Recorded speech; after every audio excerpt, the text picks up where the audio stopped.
Partir de zéro, utiliser Polkadot ou partir sur un subnet Avalanche, pour gérer les données sensibles de tout l'écosystème de l'automobile, ils ont dû faire un choix radical. Dans un instant, ils nous expliquent non seulement pourquoi ils ont choisi Avalanche, mais surtout combien ça leur coûte vraiment. Et quels sont les pièges à éviter quand on construit sa propre blockchain? Vas-y. Pourquoi, du coup, Avalanche? Donc, tu as pu donner pas mal de raisons sur l'intérêt de Grants, où il y a vraiment un suivi.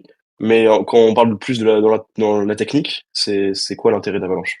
Alors, on n'a pas choisi Avalanche pour le Grant, puisqu'il n'y avait pas de Grant à l'époque. Nous, on a Ouais. choisi principalement pour leur écosystème de subnet. En fait, Ok. dans le secteur auto, tu peux pas. On va manipuler et on manipule de la data sensible et puis parfois privée, hein. C'est vraiment la data de la voiture. Donc mettre ça sur une blockchain, je dirais ouverte, là, tu perds tout le monde, les assureurs, les constructeurs, l'État, les institutions, vraiment tout le monde. Et donc l'idée, nous, c'est de dire, bah, on construit en fait une blockchain pour l'industrie auto. Donc ça, c'est le premier truc. Donc ça va rassurer tous ces acteurs-là. Deuxième chose, c'est un écosystème pour l'industrie auto, donc qui ne subira pas, l'engorgement, de la blockchain, voilà, la blockchain mère, en cas de bull run, et cetera. Les enregistrements seront très fluides, tout voilà, on sera hyper autonome. Troisième truc, on va pouvoir mettre les niveaux de sécurité et d'encryption, que l'on souhaite, pour pouvoir donner des accès à qui de droit. L'assureur va pouvoir accéder à certaines données qui le concernent, donc via une clé d'accès. Le réparateur va pareil accéder à d'autres données et ainsi de suite. Le constructeur va pouvoir accéder à des données plutôt statistiques et pas au reste, et ainsi de suite. Et donc ça devient possible que sur une blockchain que tu as développé et que tu as customisé.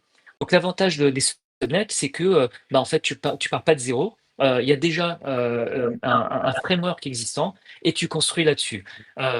Et du coup, ensuite, tu vas customiser donc ce subnet et le profiler en fait en fonction de tes besoins.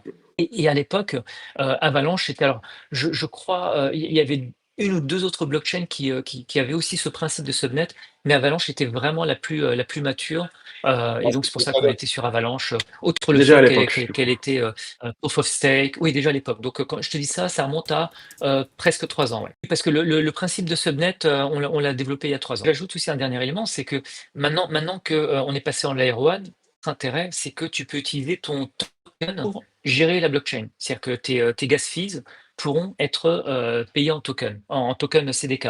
Et là, pour le coup, bah, tu fais ce que tu veux. En termes de fees, en termes de justement de fluctuations, tu subis pas, même si les frais de gaz Avalanche sont très faibles, mais quand bien même, on veut pas être dépendant de ça.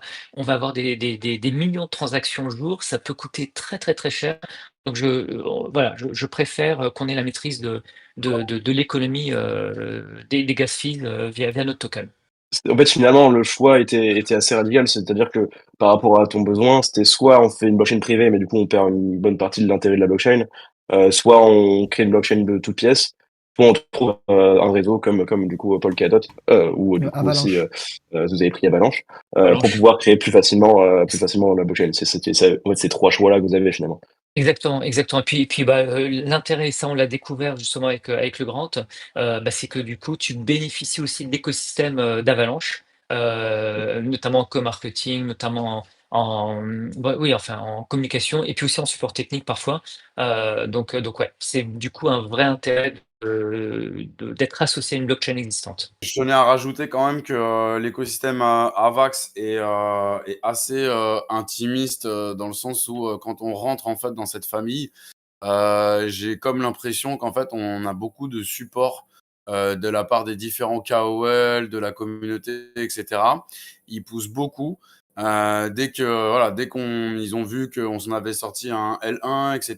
C'est vraiment quelque chose d'assez puissant comme argument qui résonne dans leur tête. On est dans la tête de la communauté et ils nous poussent pas mal. D'ailleurs, on va avoir un live podcast communautaire Avax avec deux personnes influentes dans l'écosystème Avax dans la nuit de mardi à mercredi. D'ailleurs, si vous êtes réveillés, ce sera à 3 heures du matin. Mais effectivement, on a remarqué quand même qu'on a beaucoup de réponses, de support, etc. Donc, c'est vraiment chouette. Vous pouvez comparer ça à une autre blockchain ou vous avez travaillé que avec elle? Bah, disons que Solana, moi, je connais très bien Solana.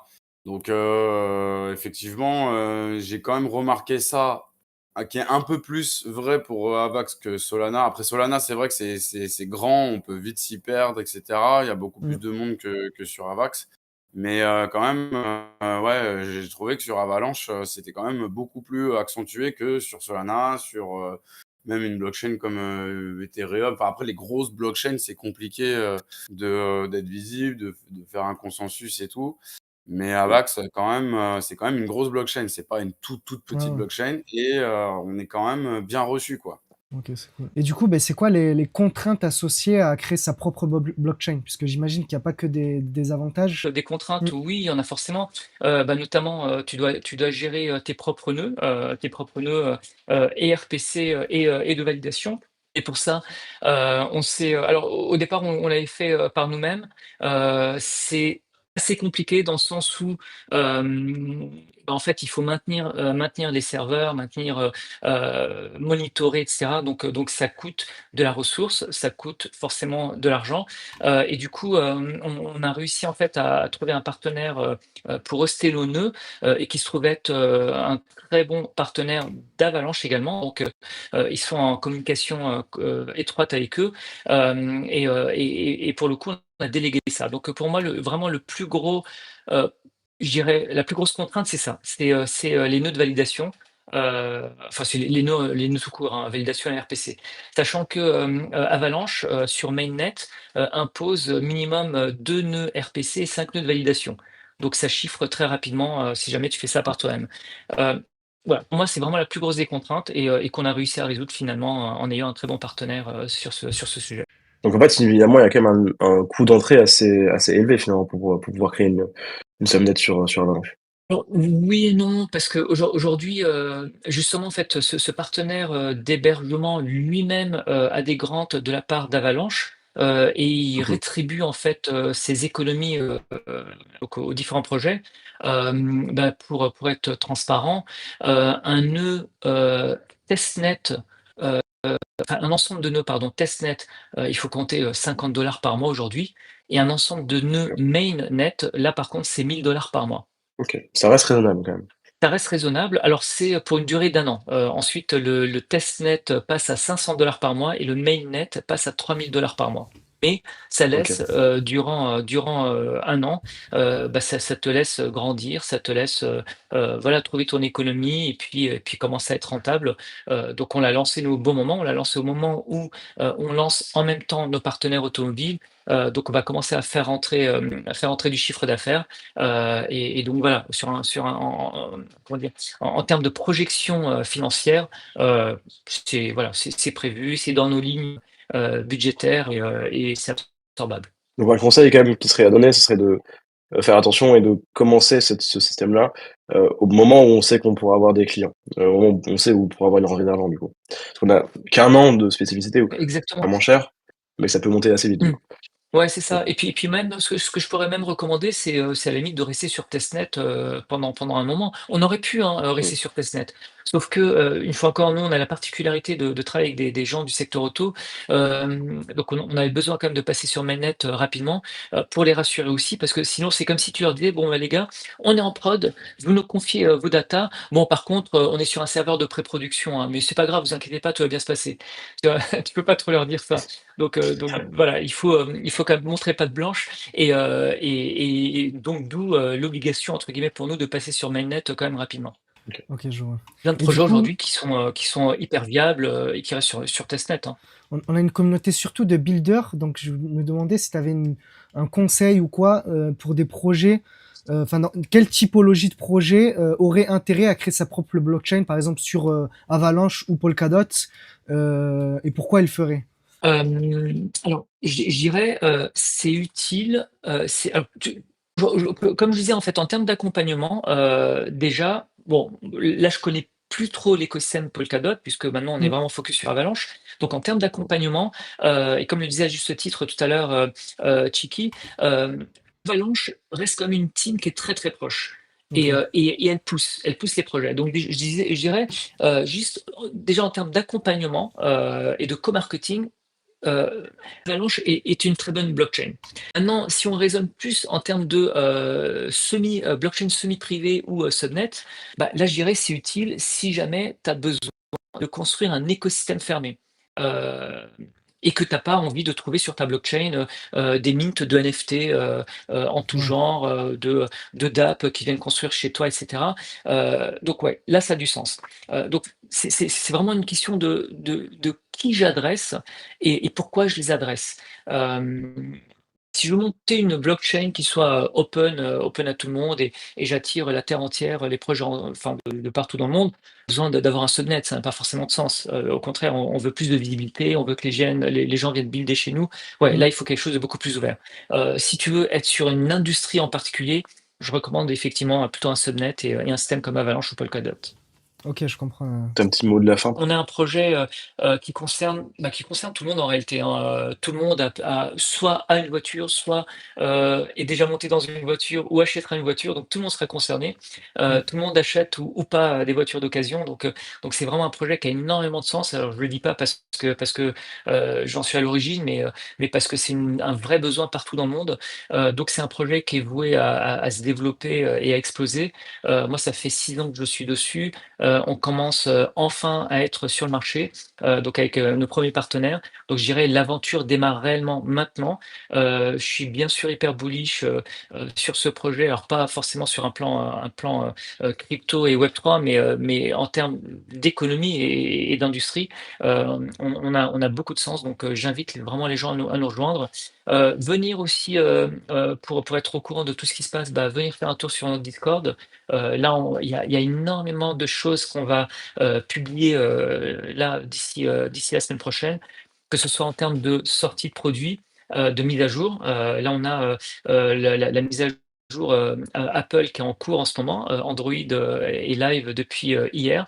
Donc ça, c'est un scoop d'ailleurs, les gars. On Ah, l'a pas encore communiqué. Donc je vous le dis Mmh. ici. on est à Et puis, l'avant-première. voilà. Ouais, en avant-première. Donc on va communiquer dessus la semaine prochaine, pardon, demain. Demain, on est mardi, ouais, demain. Et donc voilà, donc plein de belles choses à venir. Et enfin, suivez-nous et voilà, vous allez kiffer. Moi, j'ai un petit post-scriptum Ah, finalement. Vu qu'on relance maintenant Zia, j'aimerais bien qu'on puisse apporter quelque chose d'intéressant. C'est sur vos challenges actuels et futurs que vous pensez avoir. Qu'est-ce qui va arriver en ce moment qui pourrait être des problématiques dans votre process, dans votre business, et comment vous comptez les résoudre, s'il y en a, bien évidemment. Ouais, bien sûr, C'est il y en assez a généraliste plein, comme il y en a question. plein. Ouais, ouais, non, non, mais c'est super intéressant de discuter autour de ça. Oui, des challenges, on en a tous les jours. On en a vraiment tous les jours, mais les plus importants, c'est vraiment de transformer en fait les acteurs en partenaires. Et surtout alors moi, mon plus gros challenge personnel, c'est surtout en fait de leur faire accepter notre calendrier à nous et pas le leur. Parce que en tant que startup, tu peux pas attendre 2 ans pour qu'un acteur te dise oui, c'est bon, on y va. Tu as envie d'aller très très vite. Nous, notre objectif, c'est d'être worldwide. Et pour ça, il faut aller très très vite avant que d'autres acteurs, des Américains ou des Chinois avec des gros gros gros moyens, ne prennent le marché. Donc pour le moment, on a beaucoup d'avance. Cette avance, il faut la conserver. Et pour la conserver, en fait, il faut qu'on signe beaucoup d'acteurs très très rapidement. Et ça, c'est vraiment pour moi, c'est le gros challenge mm. pour les mois à venir. Donc on va y arriver, j'en suis persuadé. Mais en tout cas, ça reste quand même beaucoup d'efforts. On compte aussi beaucoup sur la commu Web3 pour ça. Donc c'est tout le travail qu'on est en train de faire justement avec Chiki. C'est d'attirer un max de personnes donc pour s'intéresser en fait à notre token parce que les gens du Web3 sont déjà worldwide. Ils sont nos futurs ambassadeurs. On veut parler avec eux, on veut interagir avec eux et on veut qu'ils parlent, qu'ils portent en fait Codnect partout dans le monde pour nous permettre de nous développer, voilà, développer notre solution Web 2 dans leurs différents pays. Donc on veut des ambassadeurs. Donc 2 challenges en un. Et ouais, ça ce sont vraiment les gros sujets, c'est aller très très très vite. Ok, c'est parfait. Mais du coup, je mettrai tous les liens dans la description et on se retrouve dans un futur live très prochainement ou dans une future vidéo puisqu'on a beaucoup de vidéos sur notre chaîne sur YouTube. Il y a beaucoup de contenu pour les builders. Donc n'hésitez pas à regarder ça et abonnez-vous si ça vous intéresse et rejoignez le serveur Discord.